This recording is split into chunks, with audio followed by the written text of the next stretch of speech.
Hey guys, welcome back to Andy's Dinosaur Reviews. We have more news today, and we finally have found out what the SDCC Exclusive will be for Mattel, so let's get straight to it. The very first thing that I want to tell you guys about is the fact that there are some brand new Gujitsu Jurassic World figures that have been found at Target. These were recently found and sent my way as far as the images go by my good friend Josiah Leeton. He had stumbled upon a Dilophosaurus, which I think actually looks really quite cool, as well as a new Indominus Rex. And I'm definitely pretty hyped to get a hold of these. You know, I really want to find them. My area has actually had kind of a lack of these Gujitsu figures. In fact, I'm still kind of trying to search out the Mosasaurus. The only one I've seen is the Carnotaurus the entire time. Over the last probably, I would say almost a year at this point. It's like really only the Carnotaurus that I've seen, and would really love to get a hold of some of these newer ones because I think they look really cool. They're definitely not going to be everyone's cup of tea, but personally I am a fan of those figures. Also, as far as Dino Dream goes, we have a look at the second version of a Compsognathus model coming out. We have seen their previous one where it's like a few compies kind of gathered around a body of water.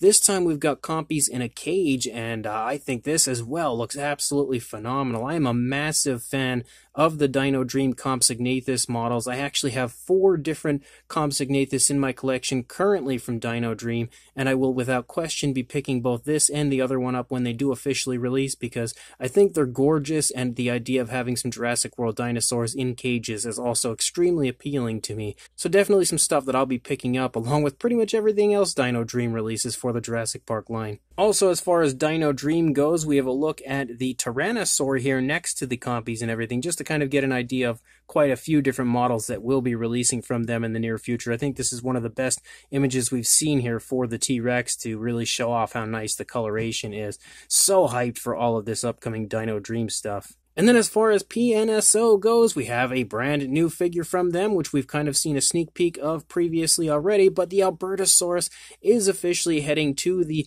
Pnso stores for sale. It looks absolutely awesome. Honestly, there was like a point where they had just released those previous 2 Tyrannosaurs, and I was thinking to myself, man, I really would love to see an Albertosaurus from Pnso, and that quickly they have delivered one, and again, it looks incredible if you ask me. Another nice naturalistic paint scheme, really kind of curious as to how it's going to look compared to the promotional images, because I feel like both of the last 2 Tyrannosaurs looked a little bit different compared to the promotional images, and I mean that in the best possible way. Like, I felt like the actual final product was better than what we had seen in the promotional images. But if you are interested in this figure, again, check your Pnso Amazon and Pnso AliExpress stores right now, because odds are it's probably up for sale already. And then when it comes to Marco Makes and the Rubbersaurs line, he recently teased us with a male and female Jurassic Park 3 Velociraptor that will be coming from him.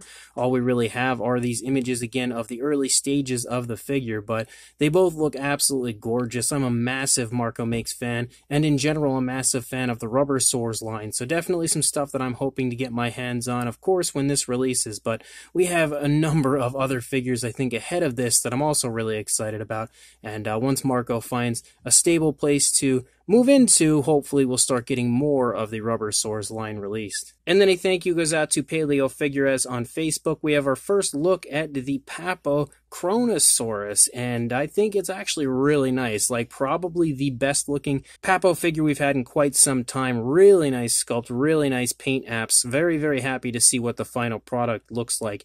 And they also had revealed some information as far as TNG goes. Paleo Figures on Facebook had shared these images of some potential upcoming TNG figures that we haven't seen or heard of quite yet. You can see one of which is the Megatherium, is still in the sculpting process, but this at least gives me hope that we'll see more releases coming from TNG at some point in the near future. And Paleo Figures, continuing to deliver some really cool news, also showed this off as we have a look at some information from Haolonggoods, and this shows us the fact that we will be getting an Allosaurus from them very soon. And they also made mention to the fact that we may be getting a Dilophosaurus as well. And we've had a lot of herbivores in this line lately, so I'm pretty excited to see some carnivores coming from them. We also have a look at the Rebor lipped version of the Spinosaurus, another new angle that they recently had shown off, and this absolutely looks to to be one of the best Spinosaurus models on the market. I'm really hoping we get a lipped and lipless version like they did with the T-Rex, but this looks incredibly cool already. Hopefully they'll share more images of it soon and maybe show off a paint scheme. Also, when it comes to Dinomikemak, he has recently shown off something really cool. They're going to be releasing some print-and-play projects they've been working on. You can see these are basically digital files and prints that fold into epic sets, locations and props, and even vehicles from the Jurassic saga. This is what they're going to be working on. We also, have like these images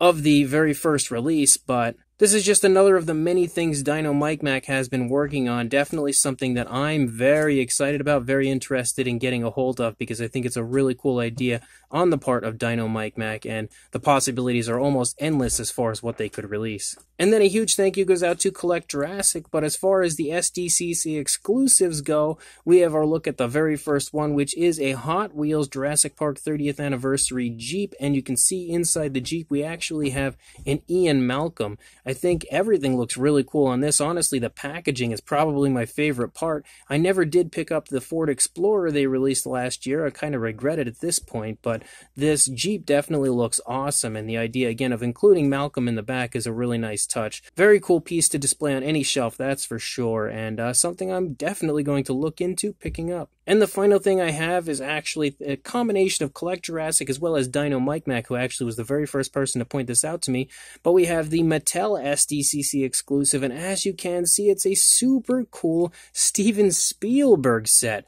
I was really quite impressed with this because it's something that I did not expect. At this point, my mind was set on the fact that we were going to be getting a Dr. Wu, and I have heard rumblings that we will be getting a Wu, but not in this, obviously. But I thought that this was going to be a Dr. Wu set, so a Steven Spielberg set came out of left field for me, and I think they actually did a really good job on it. I love the inclusion of the Dilophosaurus, kind of giving it like that animatronic kind of look with the stand underneath, and all of the extras with Steven Spielberg overall looks really cool, and in general the packaging is absolutely fantastic. Like, easily one of the most appealing packaging that I think I've seen from a Mattel set, but they always knock these SDCC exclusive sets out of the park, if you ask me.